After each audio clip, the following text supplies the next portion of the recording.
Rafael Nadal won 22 Grand Slam titles, but one former pro wasn't convinced by his powerful playing style. Rafael Nadal cemented himself as one of the greats of tennis before retiring last year. The former number one burst onto the scene as a teenager, dominating on the clay before finding his feet on all the surfaces and winning 22 Grand Slam titles, 14 of which came at the French Open. While Nadal's potential was evident, Tim Henman has now confessed that he never thought the Spaniard's hard-hitting game would pay off.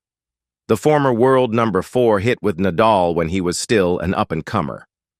While the tennis world knew they had a future star on their hands, Henman was skeptical of Nadal's high-risk approach.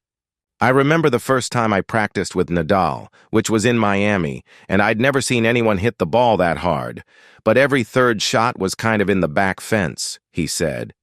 "I didn't really honestly believe that you could play like that, because you would make mistakes and, he didn't hit the ball as hard in matches as he did in practice."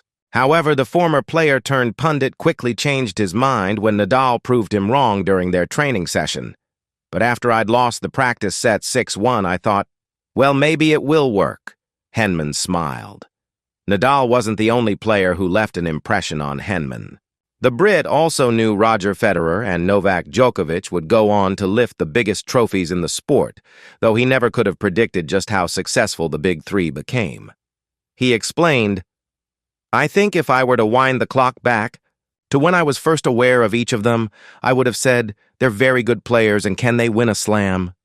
Yeah, I think they could win a slam, but beyond that, absolutely not. I definitely would have, as we all would have done, thought, these guys are potential slam winners, but to win 66 between them is just difficult to comprehend."